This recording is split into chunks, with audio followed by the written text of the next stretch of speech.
Pack and Send first hit the marketplace 8 years ago when the postal service was partially deregulated. The franchised business offered a freight and packaging service sending parcels both here and overseas. But under limitations of partial deregulation in the domestic market, the alternative mail service is only allowed to courier packages over 250 grams, which means the bulk of the market is serviced by Australia Post. There's a profit margin there for Australia Post that we're not completely aware of. On an international level, the story is much different, where the service can push the envelope and offer a more competitive rate without restrictions. The mail is delivered through Pack and Send's own carriers, just like a courier service with no stamps required. And from today, consumers will be offered a much cheaper price list when it comes to delivering their overseas mail. For example, a 5-kilogram package to New Zealand will cost $35.60 compared to Australia Post $37.50, a saving of nearly $2. We feel that we can offer a better service than Australia Post at the end of the day if we get an opportunity to compete on equal footing with them. Pack and Send are now pushing for the mail service to become fully deregulated so they compete in the Australian market. Helen Kapelos, NBN News.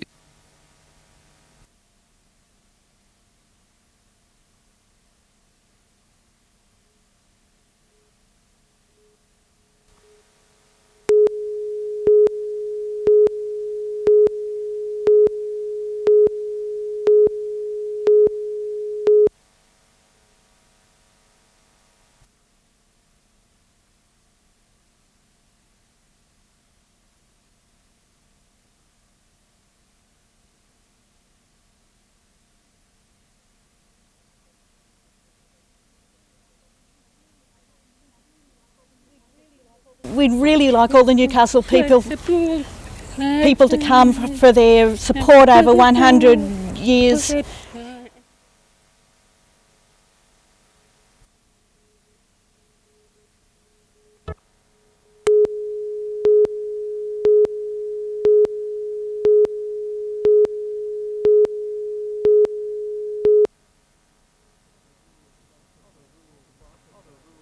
On a rural block at Mount Hutton near Newcastle, there's a grand old Georgian manor taking shape. Wallumbye stonemasons Ken Fletcher and his sons Nehemiah and Israel have spent almost 2 years lovingly creating the house block by block. This has been a hand done, hand split. We've gathered the blocks by hand. Coming from an old building in Sydney, they were very huge blocks. We've split them by hand and used power tools as opposed to the old picks to put the marks in and to margin it. 240 tonnes of Sydney brown sandstone has been used to build the house that was designed by its owner, who was also happy to pay the bill, about 3 or 4 times the cost of a similar-sized double brick house. He's had to be patient as well. Over the last 2 years, there's been 8 months of rain delays. But when the sun does shine, cranes and hydraulics make life easier for the modern-day masons. They did have steam equipment, but they had gantries, tripods, draft horses, block and tackles. They were quite advanced metal-wise, centuries ago. Paul Lobb, NBN News.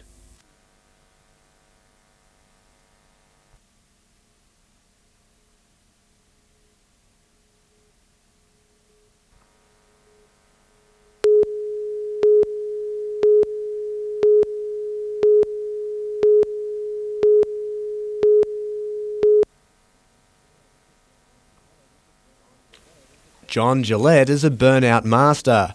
Better known as the cranky old man, he won 19 trophies from 21 events last year.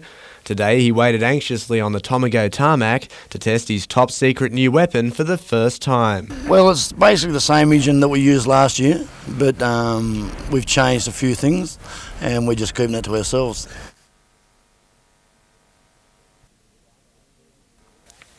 In fact, the 300 horsepower V8 Commodore performed beyond expectations, leaving John hopeful of smoking the opposition both here and across the country. Better than the last car. Yeah, beautiful. Burnout nights have been held at Tomago since 1998. Huge crowds come to watch competitors impress judges with their rubber-laying abilities, all for a modest amount of prize money and bragging rights. This season, they'll be held every 3 weeks instead of 2 to give competitors more time to prepare or repair their cars, with the top 2 tarmac tearers going on to impress speedway crowds on Saturday nights. Colin Baldwin, NBN News.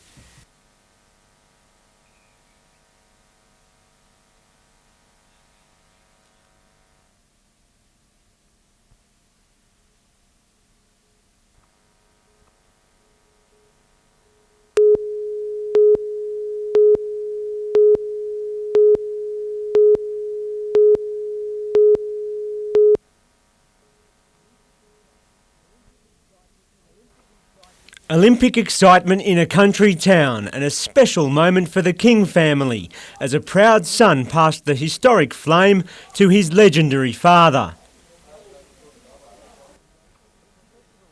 A professional racer for 60 years and a national veterans champion, Ron King had dreamed of carrying the torch, and everyone in town thought him a genuine man who deserved the honour. According to people in the crowd, for the past 47 years, every kid in Muswellbrook has bought a bike from the cycling legend. Michael King thought it was a great experience for him, his father and the whole town. Very, very proud actually. Probably the highlight of the whole day for me. The run up the street and see him standing there waiting in the middle of the main road. Unbelievable. A few tears? Probably inside, didn't show any outside. Had a put on a good show for the people, but inside, yeah, choked up a little bit, yes. Sadly, the ambulance siren was for his father. 74-year-old Ron King had a heart attack shortly after finishing his leg of the relay. Torch Relay medical staff and ambulance officers worked to revive him. He was taken to Muswellbrook Hospital but could not be saved. Later, at Corindai, participants and Torch Relay spectators had a minute's silence, a mark of respect for Mr. King. David McElwain, NBN News.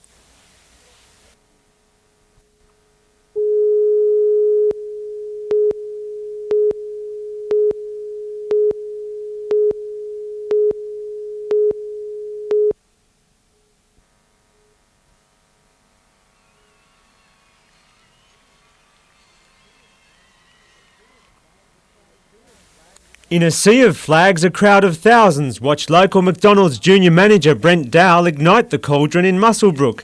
He received the honour after relay organisers heard how he donated his bone marrow as a 16-year-old, saving his brother's life.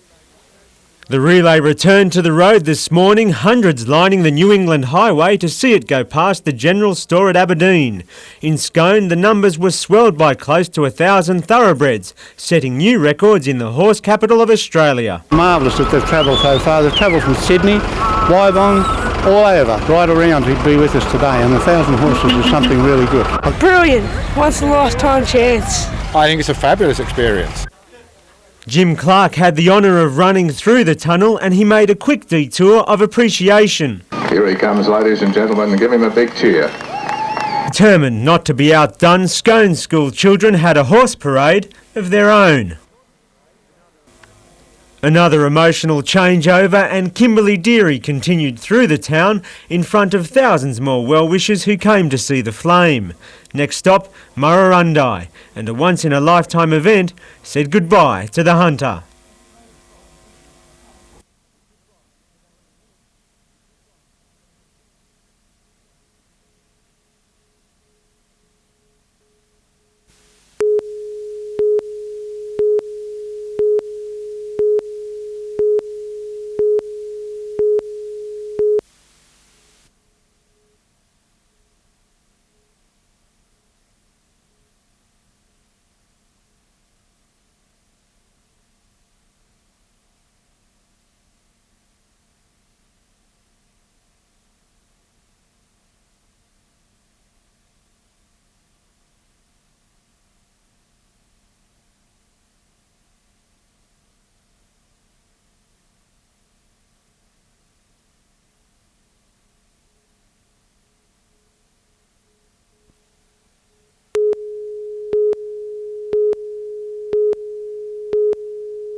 Some big celebrations for the Broncos. They got the Winners' Trophy back to home territory. They proved that they are the best. It's one thing to say you're a championship side, but it certainly is another to actually go through with it. The Broncos lived up to all expectations. And when you go through and analyse the game, the Roosters really did fall quite a bit short of making their mark and their presence felt. The Roosters struggled to make line breaks against the Broncos' defence. They struggled with their kicking game, and the edge defence was also pretty ordinary. The Roosters showed some character late in the second half with a try, but I thought Wendell Saylor, Lottie Dakira and Lockyer were the three big performers on the day. Saylor and Lockyer also cemented spots in the World Cup squad. But I thought the performance of Danny Buderus in the Newcastle Knights' last game against the Roosters would have earned him selection in the squad. He's been one of the best players all season, and it's a championship quality certainly to pull out the big performances in the big games. The Australian side is only taking one hooker in Craig Gower. The advantage of including Danny is that he not only can play hooker, he also can handle lock and 5'8". It looks like there's up to 5 clubs who will be receiving penalties for breaching the salary cap this season. Newcastle Knights are definitely one of those. Penalties include a payment of up to 50% of the salary cap breach, and this announcement is to be made October 31st. And the players will be looking forward to probably the longest off-season in recent history. With over 6 months off, season kick-off is back to March next year. Give the players a real chance to recover. Well, that's been the last wrap-up for League this year. I hope you did enjoy it. I'll see you soon. Back to you.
That's what really swayed me, just the opportunity that I could be moving in a bit and getting a permanent spot there.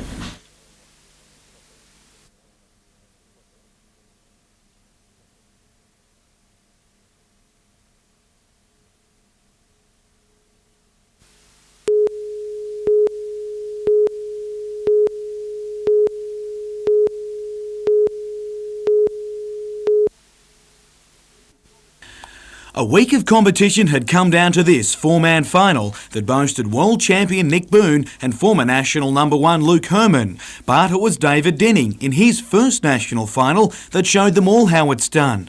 He pulled off some strong manoeuvres in a reasonable swell to take the championship by less than a point. Coffs Harbour's Kane Duncan finished second ahead of Boone and Herman. And those silver boots worn by the Johns brothers and Adam McDougall towards the end of the NRL season have found new homes and raised money for the New South Wales Blind Cricket Association in the process. The boots, personally signed by the trio, were auctioned off for more than $4,500. It was far more than money that finally enticed Lenny Beckett to his new home at the Northern Eagles, with the opportunity to secure a full-time top-grade spot, the real lure. I'm still a little bit disappointed. I'm leaving the Knights and all the fans and that. It's been excellent playing here. The winger took one last look at Marathon Stadium today, knowing the next time he runs out here, he'll be an Eagle. Hopefully they'll take it easy on me.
For years, many drivers have come to grief along John Renshaw Drive. It's a winding road complete with hill crests and dips with little opportunity for overtaking. People were taking risks and it was becoming a major issue, and that's why the RTA and the government have addressed the situation. The Roads and Traffic Authority has now alleviated that situation, creating a 1.8 kilometre overtaking lane about 6 kilometres west of the roundabout on Lennigan's Drive. The $1.7 million passing lane has been 6 months in the making and should now relieve traffic congestion and cut down travel time to the Vineyard region. Well, the people from the local area were concerned about the time delays being stuck behind trucks and slow-moving traffic. John Renshaw Drive is the only thoroughfare between Newcastle, Kurri Kurri and Cessnock, and there were concerns traffic problems were affecting tourist numbers. It is the major route between Cessnock, Kurri and Newcastle, and with the influx of tourist trade, with the extra trucks on the road, something needed to be done to improve the facility of the John Renshaw Drive. And just minutes after opening, the necessity of the extra lane was immediately proven. Catherine Turner, NBN News.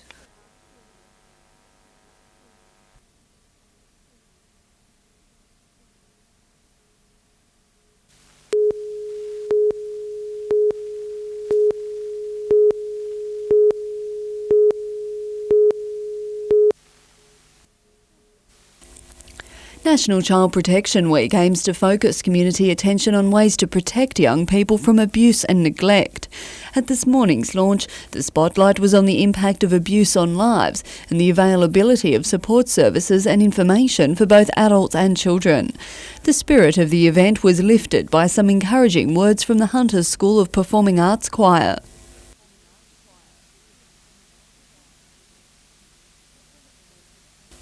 But one of the most important messages will be carried throughout this week and across the nation. And it's about saying that the family should be working as a unit, that they are a team, they should be doing things together, they should be socialising together and working together. Meanwhile, in Newcastle, today also marked the start of Adult Learners Week. This year is the first time it will be celebrated internationally, with the emphasis on promoting continuing education. The pace of change, the rate of increase in knowledge, the growth in the need for skills is important to our own fulfilment as individuals, and also important, of course, to the economy. The difference lifelong learning has made to some people's lives was recognised with the presentation of awards for excellence by students, tutors and providers. Brooke Webster, NBN News.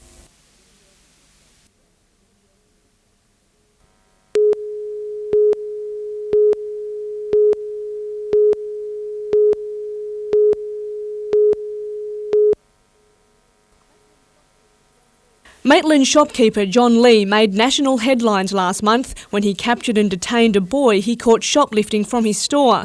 Mr Lee later found himself in court facing an assault charge. That particular case demonstrated the need for people in business to be aware of their rights and responsibilities. But a new private members bill would prevent that outcome from happening again if it's passed.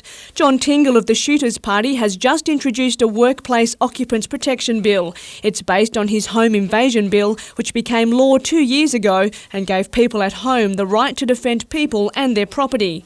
It's also based on whether the occupant had reasonable grounds for using force and not what constitutes reasonable force. We believe that both the government and the opposition are aware of the community concern about this issue, that they will wish to support Mr Tingle's bill. Parliament resumes in early October. With support, the bill could be law before Christmas. Catherine Turner, NBN News.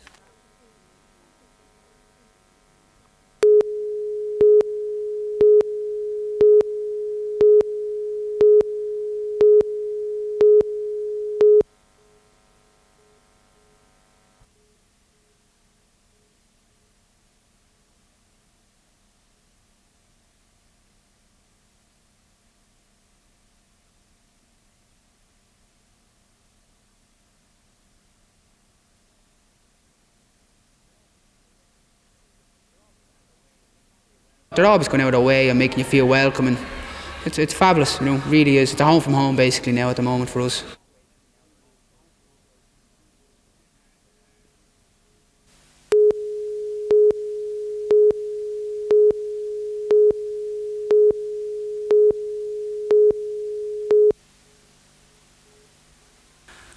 After delaying its decision many times, Soccer Australia said today the only NSL team from Newcastle this season will be one run by David Hall. But it wouldn't say what conditions it's placed on Hall to be allowed to field a team in the competition. Mr Hall watched Newcastle play on Friday night, but what sort of side he'll be left with come the competition proper isn't known. 12 players are effectively off contract due to unpaid entitlements, and some have indicated they'll leave the club. However, their positions may be clearer after tonight's training session. The continued uncertainty comes at a difficult time for the squad, who've shown excellent signs of a strong year during the pre-season competition. Last night, the side started well with a number of chances against Sydney Olympic before new recruit Asala Massey smashed home the first.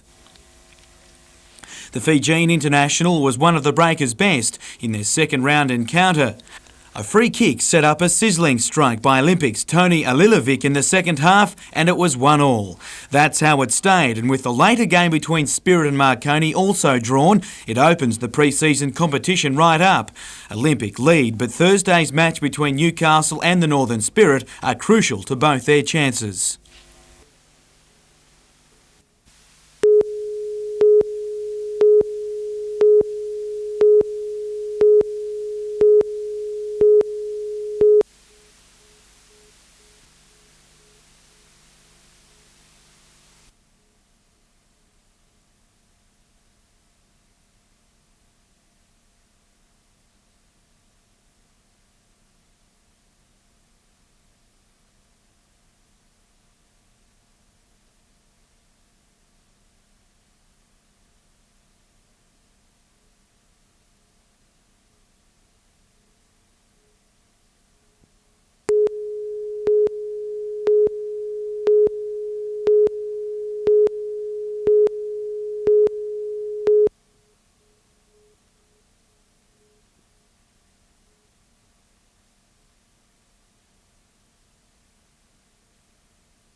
Shallow, fast-flowing creeks seem to be all that's left from rivers which once had deep pools and swirling eddies.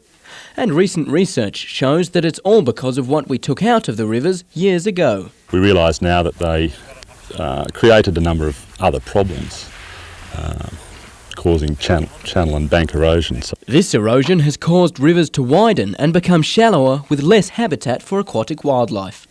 But a 3-year contract between Land and Water Conservation, Hunter Catchment Management Trust and Macquarie University will see a 1.5 kilometre stretch of the Williams River become a test for restoring our waterways. Initially we've got a 3-year project and we expect to see some results in those times in terms of the fish populations and so on. Logs are being strategically placed in the river systems to slow the flow of water and create narrower, deeper rivers, which has added environmental benefits. To recreate some of the habitat for fish and various other aquatic organisms. There are 3 sites in the river that will have logs added, and over the 3-year contract period, they'll be constantly monitored to see whether councils across the country should follow suit. Adam Harper, NBN News.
While Australia is no stranger to massive bushfires in the peak of summer, parts of America have also been ravaged in recent months by bushfires.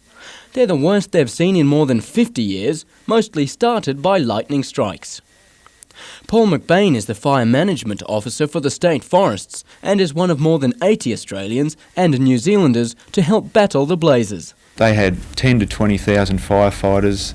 They were exhausted. They had 6 weeks on the go before we got there, and they were looking for people to come and help manage those, and that's where we filled the spot. Most of the Australians who helped out overseas returned this week after a 40-day tour of duty. And in the group of returning heroes, the Hunter welcomed home another, rural fireman Rob Rogers, who believes that our Australian services were priceless. Australians, being that we use the same type of incident management systems, were able to go in there and actually pick up their management and run their crews. Both Rogers and McBain feel that the methods of firefighting in America are similar to Australia, but both countries have something to offer each other. However, for now, the men are staying in the Hunter as our own bushfire season heats up. There's a large build-up of fuel around the Hunter area, and I think that given bad weather conditions, we could certainly be in for a busy fire season this year. Adam Harper, NBN News.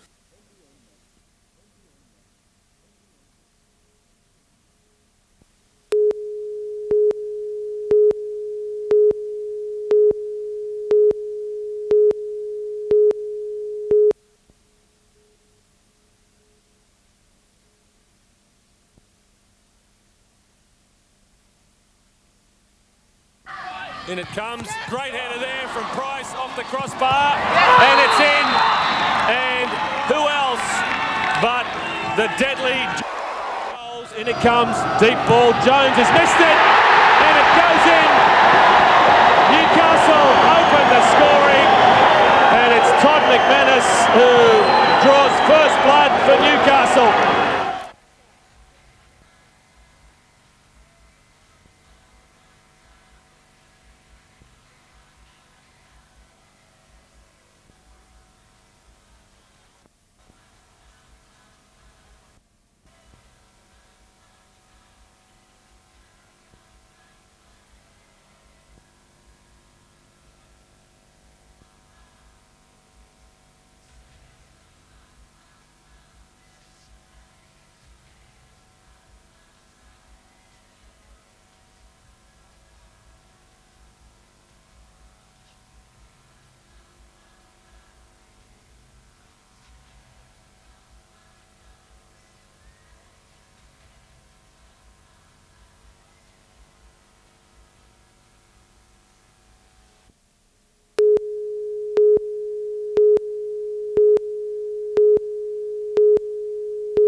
Andy Roberts holds the Breakers close to his heart. He was there when the club began, and now it seems as it finishes. Part of Newcastle's sporting history has died yesterday.